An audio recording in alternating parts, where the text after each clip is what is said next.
के जो recovery agent है वो आपका गाड़ी नहीं छीन सकता है। यदि वो आपका गाड़ी छीनता है तो उसके ऊपर केस होगा।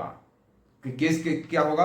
आरबीआई का नियम है, आईपीसी की धारा 341, 506, 392 और 379 के तहत ये एक अपराध है कि साथियों, बहुत सारे साथी का 2 दिन से 3 दिन से मैसेज आ रहा है। वो बहुत ज़्यादा परेशान हैं, वो घबराए हुए हैं, उन्हें क्या करना चाहिए। वो इतना परेशान है कि उनके पास सुसाइड करने के अलावा दूसरा कोई रास्ता नहीं है।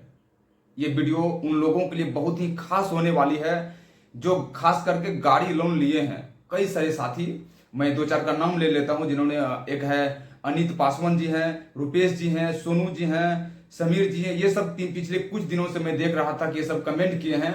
इनका गाड़ी का लोन था और गाड़ी का लोन गाड़ी वाले ने खींच लिया, गाड़ी को खींच लिया, जिसकी वजह से ये परेशान है। अब इन्हें क्या करना चाहिए? यदि आप गाड़ी लोन लिए हैं और आपका गाड़ी लोन चल रहा है या गाड़ी खींच लिया है, तो इसमें आपको क्या क्या करना चाहिए, मैं 3-4 चीज मोटी मोटी बता देता हूं कि आपको अब इस कंडीशन में क्या करना चाहिए।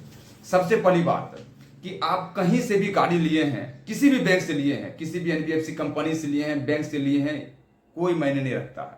मैंने ये रखता है कि वो आरबीआई के नियम का पालन करता है या नहीं। आरबीआई का नियम क्या कहता है कि यदि आप लोन लिए हैं और जेन्युइन कारण है, आप नहीं भर पा रहे हैं, तो बैंक के जो रिकवरी एजेंट है वो आपका गाड़ी नहीं छीन सकता है।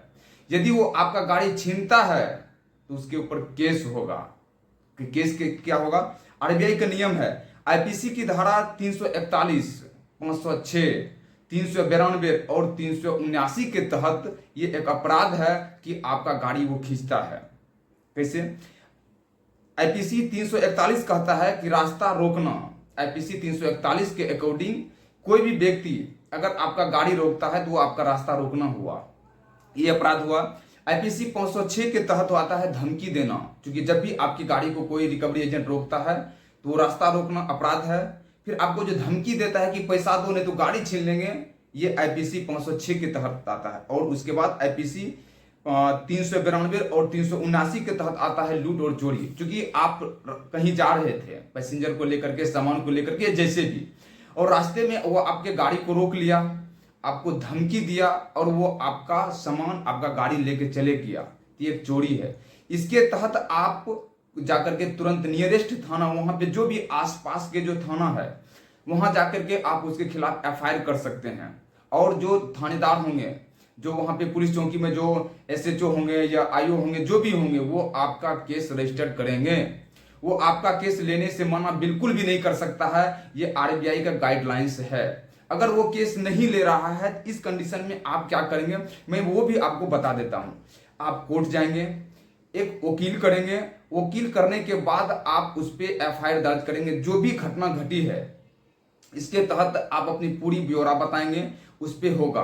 और कोर्ट जो आपके साथ घटना घटा है, इसके बाद कोर्ट आपको मुआवजा देगा। आप कोर्ट में मुआवजे के लिए अपील कर सकते हैं। ये बैंक के खिलाफ, जो भी बैंक आपका गाड़ी खींचा है, जिस बैंक से आप लोन लिए हैं, उसके खिलाफ आप ये मुकदमा कर सकते हैं और कोर्ट से आप गुहार लगा सकते हैं कि मुझे मुआवजा दिया जाए, मुझे क्षति हुआ है।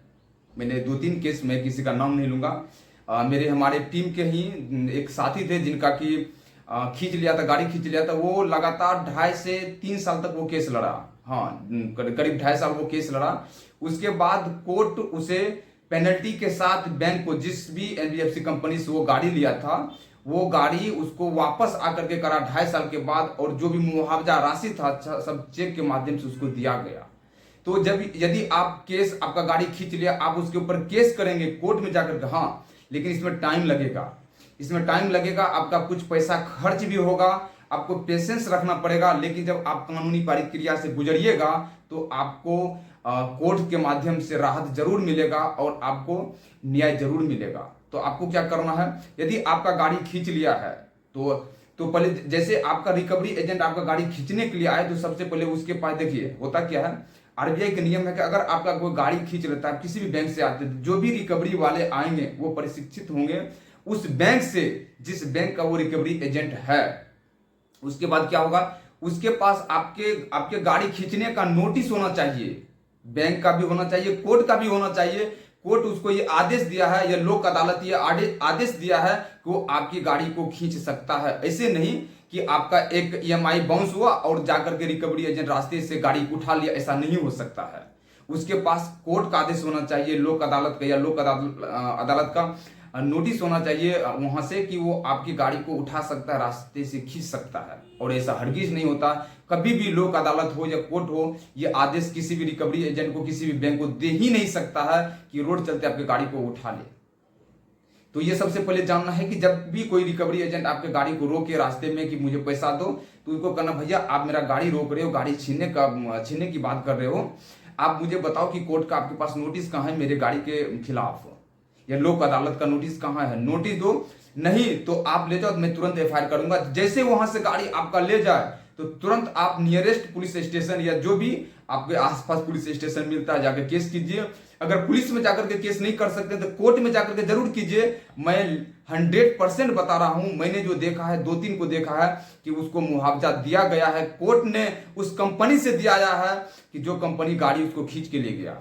यदि आपका गाड़ी खींच के ले जा रहा है, आप उसके खिलाफ चुप बिल्कुल भी नहीं रहना है, आपको केस करना है, ताकि आपका जो मुआवजा राशि है प्लस वो जो गाड़ी मान लीजिए आपका गाड़ी खींच के ले गया, जाकर के यार्ड में लगा दिया, यदि वो गाड़ी 2 साल तक वहां पड़ा रहा तो वो जो गाड़ी का जो नुकसान हुआ है वो भी आपको कोर्ट बैंक से दिलवाएगी। ये सब आपको मिलेगा, ये सब अधिकार आपको पता होना चाहिए। तो मैंने मोटा मोटी गाड़ी के ऊपर बता दिया। फिर भी अगर यदि आपको कोई डाउट हो, परेशान कर रहा है या कुछ भी हो, आप मुझे कमेंट कीजिए, मैं कोशिश करूंगा अगली टॉपिक जो होगी बैंक से संबंधित, लोन से संबंधित या harassment, recovery agent, NBFC company, जो भी आपको प्रॉब्लम है आप मुझे कमेंट कीजिए। कॉमन सवाल रहा तो मैं इस पर जरूर एक खास वीडियो बनाऊंगा ताकि आपको राहत मिल सके। बस